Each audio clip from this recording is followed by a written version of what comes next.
Hello दोस्तों, स्वागत है आपका रित्याज एम्पायर में। दोस्तों, हम लोग यूजीसी नेट जेआरएफ के प्रश्न पत्र 1 के chapter wise previous year questions cover कर रहे थे।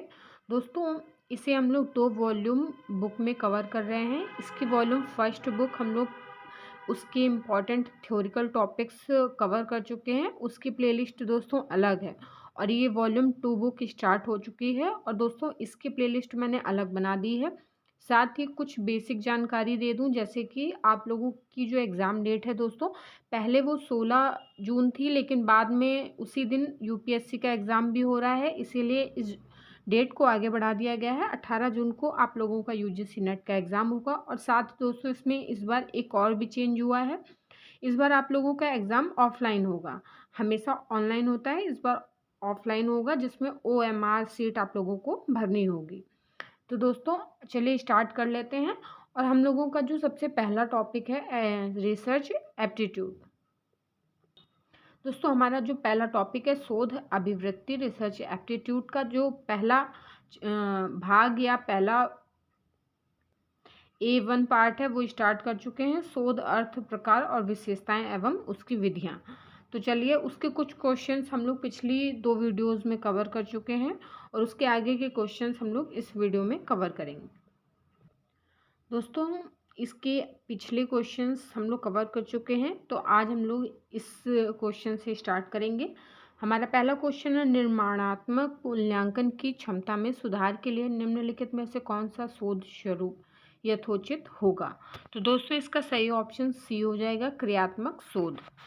निर्माणात्मक मूल्यांकन की क्षमता में सुधार के लिए शोध का क्रियात्मक शोध स्वरूप यथोचित होगा। क्रियात्मक शोध 2 शब्दों के मेल से बना है, जिसमें पहला शब्द है क्रियात्मक, जिसका अर्थ है करना, तथा दूसरा शब्द है शोध, अनुसंधान, जिसका अर्थ है विश्लेषण करना। क्रियात्मक अनुसंधान का अर्थ करके सीखने से भी है। यह एक चक्रीय प्रक्रिया है जो सतत रूप से चलती रहती है। हमारा अगला क्वेश्चन है निम्नलिखित में से कौन सी शोध विधि में स्वतंत्र चरों को आश्रित चरों पर उसके प्रभाव को देखने एवं मापने के लिए व्यवहार में लाया जाता है। तो दोस्तों इसका सही ऑप्शन हो जाएगा ऑप्शन बी, प्रायोगिक विधि। प्रयोगात्मक शोध की एक ऐसी विधि है जिसमें कार्य कारण संबंध स्थापित किया जाता है, जिसमें स्वतंत्र चर में हेरफेर करके उस स्वतंत्र चर के कारण आश्रित चर पर पड़ने वाले प्रभाव का अध्ययन किया जाता है। हमारा अगला क्वेश्चन है इंद्रियानुभव शोध में निम्नलिखित में से कौन सी विधि का प्रयोग होता है। तो दोस्तों इसका सही ऑप्शन डी हो जाएगा, वैज्ञानिक विधि। इंद्रियानुभव शोध में वैज्ञानिक विधि का प्रयोग होता है। इंद्रियानुभव या अनुभवजन्य शोध अनुभवों और प्रेक्षणों पर आधारित होता है। यह एक समंग आधारित शोध है जिसके निष्कर्षों को सत्यापित किया जा सकता है। हमारा अगला क्वेश्चन है चर, जिसमें मानित चर के प्रभाव का मापन होता है, उसे निम्नलिखित में से क्या संज्ञा दी जाती है। तो इसका बी ऑप्शन सही हो जाएगा दोस्तों, आश्रित चर। चर जिससे मानित चर के प्रभाव का मापन होता है उसे आश्रित चर की संज्ञा दी जाती है। किसी भी प्रयोग या शोध में आश्रित चर वह चर होता है जिसके बारे में शोधकर्ता या प्रयोगकर्ता कुछ पूर्व कथन करना चाहता है। वास्तव में स्वतंत्र चर वह चर होता है जिसे प्रयोगकर्ता सावधानीपूर्वक निरीक्षण करता है तथा उसे रिकॉर्ड रखता है। हमारा अगला क्वेश्चन है निम्नलिखित में से कौन सा अनुसंधान दिए गए क्षेत्र में ज्ञान के कोष में वृद्धि करता है। इसका डी ऑप्शन सही हो जाएगा दोस्तों, मौलिक अनुसंधान। मौलिक अनुसंधान किसी दिए हुए क्षेत्र में ज्ञान के कोष में वृद्धि करता है। वर्तमान या भविष्य में इस शोध की प्रयोज्यता अनिवार्य नहीं है, किंतु हाँ यह ज्ञान के भंडार में अभिवृद्धि जरूर करता है। जबकि कोई शोधकर्ता की प्रक्रिया में किसी नियम, कानून या सिद्धांत का रचना करता है, जो इसे मूलभूत शोध या मौलिक शोध कहते हैं। हमारा अगला क्वेश्चन है दोस्तों, नीचे 2 कथन दिए गए हैं और हमें बताना है कि कौन से कथन सही हैं। तो पहला कथन है मौलिक शोध में अन्वेषण का उद्देश्य ज्ञान कोष में वृद्धि करना होता है। और कथन दूसरा है दोस्तों, क्रियात्मक शोध अभ्यासकर्ता द्वारा अभ्यासकर्ता के लिए और अभ्यासकर्ता का शोध है। तो दोस्तों इसका सही ऑप्शन ए हो जाएगा, यानी कि कथन दोनों ही सही हैं। चलिए दोस्तों इसकी व्याख्या समझ लेते हैं। मौलिक शोध में अन्वेषण का उद्देश्य पूर्वानुमान में है। यह किसी व्यवहारिक प्रयोग के लिए उपयोगी भी हो सकता है और नहीं भी। दोस्तों दूसरा कथन भी सत्य है। क्रियात्मक शोध की आवश्यकता समस्या को जानने और तीव्रता व प्रभावी रूप से दूर करने में है। क्रियात्मक शोध शब्द कुर्ट लेविन द्वारा 1940 ईस्वी में प्रयोग किया गया था। क्रियात्मक शोध एक चक्रीय प्रक्रिया है जो निम्नवत है, जैसे कि योजना, क्रिया, निरीक्षण, चिंतन। हमारा अगला क्वेश्चन दोस्तों, सूची 1 को सूची 2 से सुमेलित करना है। सूची में विभिन्न शोध विधियां दी गई हैं और सूची में उनका विवरण दिया गया है।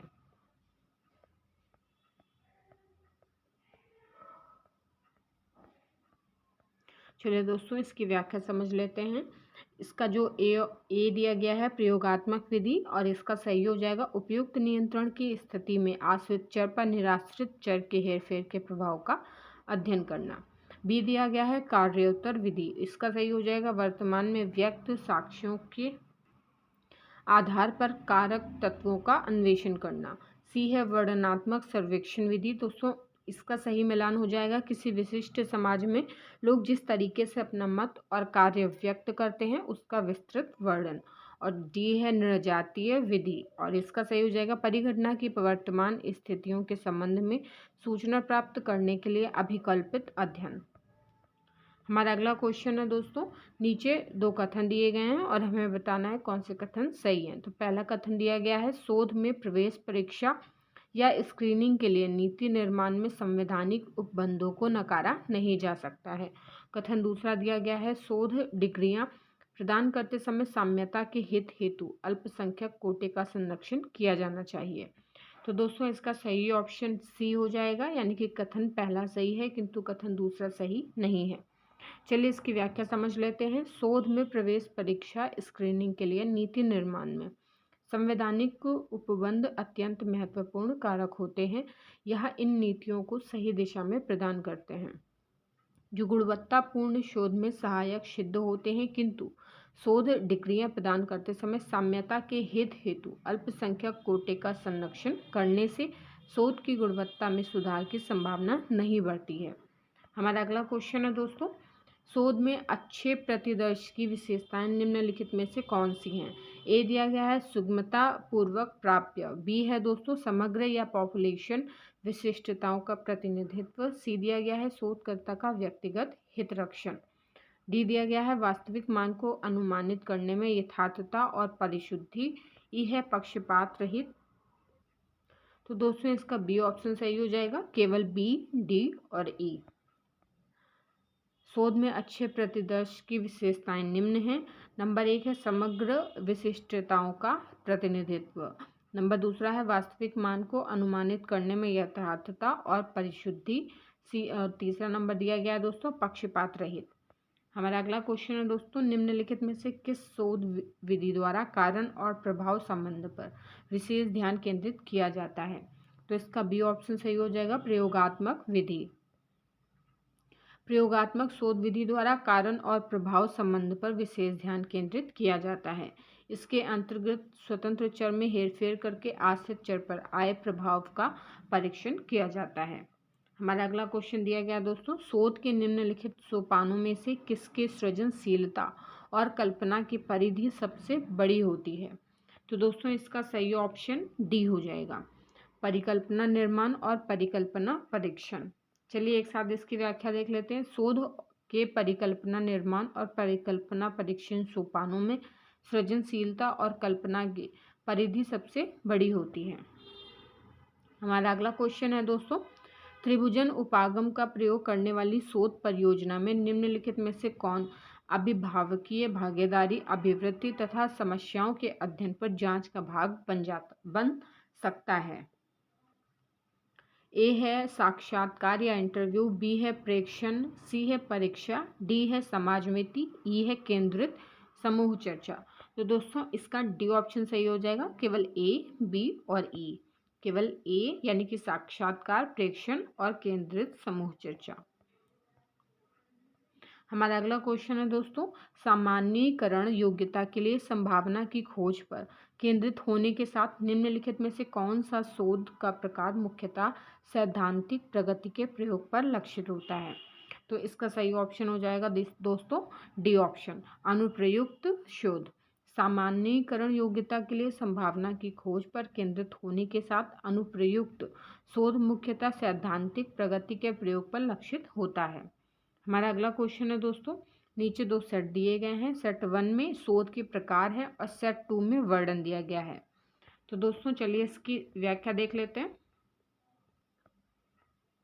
तो दोस्तों एक तरफ शोध के प्रकार हैं, दूसरी तरफ उसके वर्णन दिए गए हैं। तो ए दिया गया है मौलिक शोध, इसका वर्णन है सिद्धांत निर्माण के माध्यम से ज्ञान कोश में अभिवृद्धि। व्यवहारत शोध, इसका सही हो जाएगा दोस्तों नई परिस्थितियों में सत्य या सिद्धांतों के अनुप्रयोग की संभावनाओं को तलाशना। सी है क्रियात्मक शोध, हस्तक्षेप आधारित सुधारात्मक पहल। डी है व्यक्ति अध्ययन शोध, विशिष्टताओं पर केंद्रित गहन अध्ययन। हमारा अगला क्वेश्चन है दोस्तों, निम्नलिखित में से किस में शोध की विधियों एवं प्रक्रिया में अपेक्षाकृत अधिक नम्यता या लचीलापन पाई जाती हैं। तो दोस्तों इसका सही ऑप्शन ए हो जाएगा नृजातीय एवं घटनावृत्तिक अध्ययन।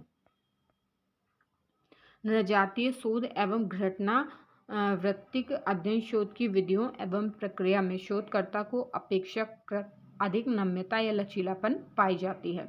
नृजातीय शोध एवं घटना वृत्तिक अध्ययन दोनों ही गुणात्मक शोध के प्रकार हैं। हमारा अगला क्वेश्चन है दोस्तों, शोधकर्ता के लिए ज्ञान प्राप्ति की विधियों में से निम्नलिखित में कौन सी ऐसी है जो समय एवं प्रयास की दृष्टि से मितव्ययी है। तो इसका डी ऑप्शन सही हो जाएगा दोस्तों किसी प्राधिकारी से परामर्श की विधि। चलिए इसकी व्याख्या समझ लेते हैं एक साथ। किसी प्राधिकारी से परामर्श की विधि समय या प्रयास की दृष्टि से शोधकर्ता के लिए मितव्ययी है। शोध निर्देशक प्रायः एक अनुभवी व्यक्ति होता है जो शोधकर्ता को शोध समस्या के चयन से लेकर थीसिस लिखे जाने तक पूरी शोध के दौरान कई चरणों में सहायक सुझाव देता है। हमारा अगला क्वेश्चन है, शोध साहित्य में कमियों की पहचान करना अनुसंधान प्रश्नों की पहचान कर एक प्रमुख तरीका है। इस संदर्भ में शोध साहित्य में कमियों की पहचान का अर्थ है। तो दोस्तों इसका ए दिया गया है न्यूनतम रूप में कुल अनुसंधान या अनुक्षेत्र को चिन्हित करना। बी है दो अनुसंधानों की पृष्ठभूमि में कमी की पहचान करना। सी है अनुसंधान के क्षेत्र में असंगत निष्कर्षों की पहचान करना। डी है प्रतिदर्श और समग्र की विशेषताओं में कमियों की पहचान करना। तो दोस्तों इसका ए ऑप्शन सही हो जाएगा, यानी कि ए और सी। चलिए एक बार व्याख्या समझ लेते हैं। शोध साहित्य में कमियों की पहचान करना अनुसंधान प्रश्नों की पहचान का एक प्रमुख तरीका है। इस संदर्भ में शोध साहित्य में कमियों की पहचान का अर्थ निम्नलिखित है। नंबर 1 है न्यूनतम रूप से कृत अनुसंधान एवं अनुक्षेप को चिन्हित करना। दूसरा है अनुसंधान के क्षेत्र में असंगत निष्कर्षों की पहचान करना। कोई भी अनुसंधान प्रक्रिया अपने क्रियान्वयन से प्राप्त किए जाने वाले उद्देश्यों के संदर्भ से ही शुरू होती है। अपने अध्ययन कार्य के दौरान अनुसंधानकर्ता का ध्यान उस अनुसंधान उद्देश्य की तरफ केंद्रित होना चाहिए जिसको उसे अनुसंधान के द्वारा स्थापित करना है। इस प्रकार से अनुसंधानकर्ता को अध्ययन की जाने वाली परिस्थिति या समस्या के बारे में प्रश्नों का निर्माण करके तथा अपने अध्ययन के लिए उद्देश्य निर्धारित करके अपने अध्ययन पर केंद्रित होने की आवश्यकता होती है। हमारा अगला क्वेश्चन है, निम्नलिखित में से किस प्रारूप में शोध सार एक अनिवार्यता है। ए दिया गया है शोध आलेख, बी है प्रस्तुत सेमिनार पत्र, सी है शोध पत्र और डी है शोध सार। तो दोस्तों इसका सी ऑप्शन सही हो जाएगा, यानी कि ए, बी और सी।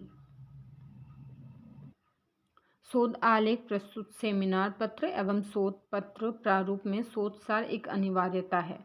शोध सार लिखते समय निम्नलिखित तथ्य ध्यान देने योग्य होता है। नंबर 1 है शोध सार शोध कार्य के अनुसार क्रमिक रूप से दिया जाना चाहिए। नंबर दूसरा है शोध सार इतने सरल ढंग से किया जाए कि वह सरल बोधगम्य व मूल्यांकन की दृष्टि से सरल बना सके।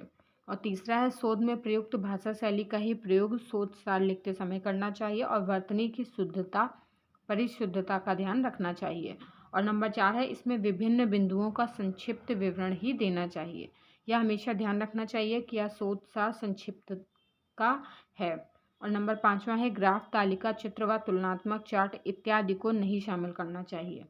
हमारा अगला क्वेश्चन है दोस्तों, निम्नलिखित शोध अध्ययनों में से किसमें सामान्यीकरण के शिक्षण की अपेक्षा व्याख्या और अर्थ पर अधिक ध्यान दिया जाता है। ए दिया गया है ऐतिहासिक अध्ययन, दूसरा है सर्वेक्षण अध्ययन, तीसरा है दार्शनिक अध्ययन, चौथा है नृजातीय अध्ययन, पांचवा है प्राकल्पना निगमनात्मक अध्ययन और दोस्तों छठवां है कार्योत्तर अध्ययन। तो इसका सही ऑप्शन डी हो जाएगा, पहला, तीसरा और चौथा। ऐतिहासिक शोध अध्ययन, दार्शनिक शोध अध्ययन व नृजातीय शोध अध्ययन में सामान्यीकरण के निरूपण की अपेक्षा व्याख्या और अर्थ पर अधिक ध्यान दिया जाता है।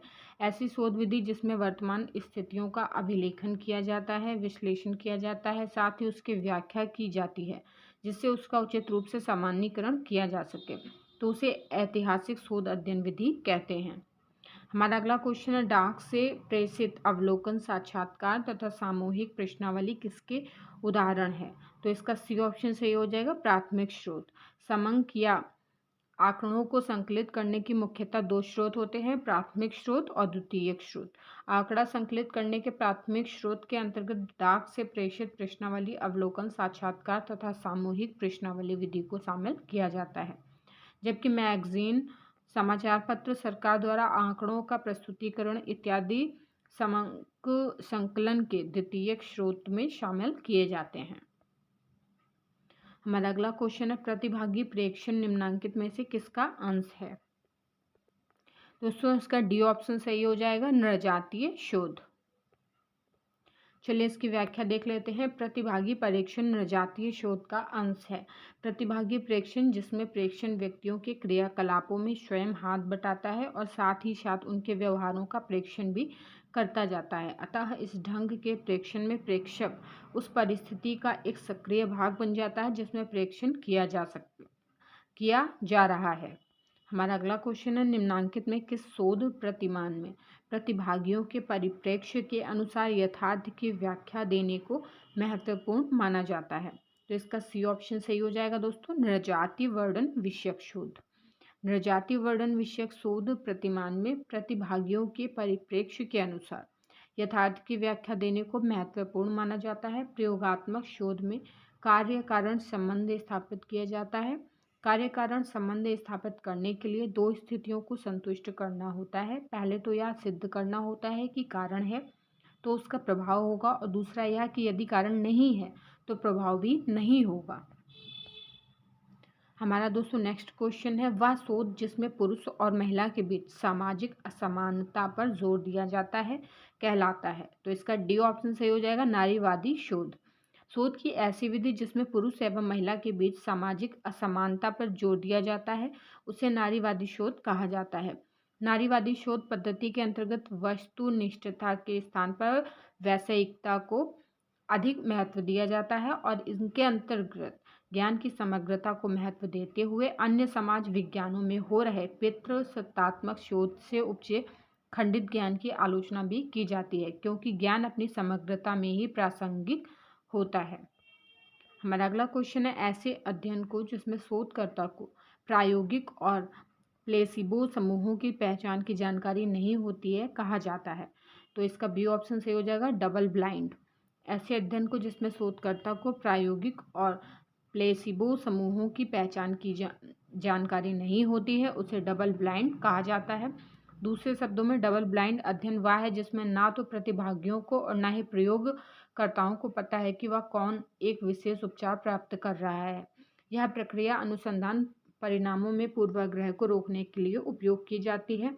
डबल ब्लाइंड अध्ययन विशेष रूप से मांग विशेषताओं या प्लेसिबो प्रभाव के कारण पूर्वाग्रह को रोकने के लिए उपयोगी है। एकल ब्लाइंड अध्ययन में प्रयोगकर्ता को पता होता है कि प्रतिभागियों को उपचार प्राप्त हो रहा है जबकि प्रतिभागी अनजान है। हमारा अगला क्वेश्चन है, शोध में विश्वसनीयता मापन प्रक्रिया की वह गुणवत्ता है जो प्रदान करती है? तो दोस्तों इसका ए ऑप्शन सही हो जाएगा, आवृत्ति परकता और परिशुद्धता। दोस्तों इसका ए ऑप्शन सही हो जाएगा। चलिए इसकी व्याख्या एक बार समझ लेते हैं। शोध में विश्वसनीयता मापन प्रक्रिया की वह गुणवत्ता है जो उसे आवृत्ति परकता और परिशुद्धता प्रदान करती है। सरल अर्थ में विश्वसनीयता से तात्पर्य प्राप्तांकों की परिशुद्धता से होता है और वैज्ञानिक अर्थ में विश्वसनीयता से तात्पर्य प्राप्तांक की संगति से होता है जो उसके उत्पादकता के रूप में दिखाई देता है। विश्वसनीयता परीक्षण का आत्म सह संबंध होता है। हमारा अगला क्वेश्चन है, वह समय सीमा जिसमें एक अध्ययन एक स्थिति या समस्या की छानबीन करता है क्या कहलाती है? तो इसका ए ऑप्शन सही हो जाएगा, संदर्भ अवधि। संदर्भ अवधि वह समय सीमा होती है जिसमें एक स्थिति या समस्या की छानबीन करता है। दूसरे शब्दों में संदर्भ अवधि वह समय अंतराल है जो एक अध्ययन किसी घटना, स्थिति, घटना या समस्या आदि का अन्वेषण करता है। इस दृष्टि से अध्ययनों को निम्न प्रकार से वर्गीकृत किया जाता है: पूर्व प्रभावी, प्रत्याशित, पूर्वव्यापी या प्रत्याशित। दोस्तों हमारा अगला क्वेश्चन है, शोध की वैज्ञानिक विधि की विशेषता है। तो नंबर 1 है अनुभववाद, नंबर 2 है वस्तुनिष्ठता, नंबर 3 है सुव्यवस्थित, चौथा है गोपनीय, नंबर 5वां है सुरक्षा से संबंधित, नंबर 6वां है भविष्य सूचक। तो दोस्तों इसका सही ऑप्शन डी हो जाएगा, 1, 2, 3 और 6। शोध की वैज्ञानिक विधि की निम्नलिखित विशेषताएं हैं: अनुभववाद, सुव्यवस्थित, वस्तुनिष्ठता, भविष्य सूचक, वैधता, तर्कसंगतता, पुनरावृत्ति।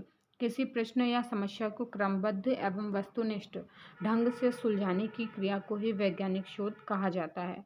दूसरे शब्दों में वैज्ञानिक विधि का तात्पर्य उन क्रियाओं से है जिसके माध्यम से व्यवस्थित रूप से किसी समस्या का निराकरण करने का प्रयास किया जाता है। हमारा अगला क्वेश्चन है, अधोलिखित में से कौन वक्तव्य सही है? तो दोस्तों इसका ए ऑप्शन सही हो जाएगा, उद्देश्यों को सटीक होना चाहिए। उद्देश्य सटीक होने चाहिए जिससे लक्ष्य को प्राप्त किया जा सके। सटीक उद्देश्य होने की स्थिति में शोधकर्ता के समक्ष उत्पन्न होने वाली कठिनाइयाँ और बाधाएं धूमिल हो जाती हैं। हमारा अगला क्वेश्चन है, अधोलिखित में से वर्तमान समाज में शोध का मुख्य कार्य है। तो नंबर 1 है ज्ञान वृद्धि की प्रक्रिया में सहभागिता, नंबर 2 है नई वस्तुओं या तथ्यों का अन्वेषण, तीसरा है पूर्व लिखी गई रचनाओं की समीक्षा, नंबर 4 है शोधों या स्रोतों की सुसंबद्ध परीक्षा तथा उनका विषयनिष्ठ समालोचनात्मक विश्लेषण। तो इसका सही ऑप्शन ए हो जाएगा दोस्तों, चौथा, दूसरा एवं पहला। वर्तमान समाज में शोध का मुख्य कार्य ज्ञान वृद्धि की प्रक्रिया में सहभागिता करना है। व्यापक अर्थ में शोध किसी भी क्षेत्र में ज्ञान की खोज करना या विधिवत गवेषणा करना होता है। नई वस्तुओं या तथ्यों का अन्वेषण करना तथा शोधों स्रोतों की सुसंबद्धता परीक्षण तथा उनका विषयनिष्ठ समालोचनात्मक विश्लेषण भी वर्तमान समाज में शोध का मुख्य कार्य है। हमारा अगला क्वेश्चन है, शोध को वर्गीकृत कर सकते हैं। तो इसका डी ऑप्शन सही हो जाएगा, उपयुक्त सभी, यानी कि मूल, प्रायोगिक और क्रिया शोध, संख्यात्मक और गुणात्मक शोध, दार्शनिक, ऐतिहासिक, सर्वेक्षण और प्रायोगिक शोध। चलिए इसकी व्याख्या समझ लेते हैं दोस्तों। शोध उस प्रक्रिया अथवा कार्य का नाम है जिसमें बोधपूर्वक प्रयत्न से तथ्यों का संकलन कर सूक्ष्मग्राही एवं विवेचक बुद्धि उसे उसका अवलोकन विश्लेषण करके नए तथ्यों या सिद्धांतों का उद्घाटन किया जाता है। शोध का वर्गीकरण निम्नलिखित प्रकार से किया जा सकता है। नंबर 1 है मूल, प्रायोगिक और क्रिया शोध, नंबर 2 है संख्यात्मक और गुणात्मक शोध, और नंबर 3 है दार्शनिक, ऐतिहासिक, सर्वेक्षण और प्रायोगिक शोध।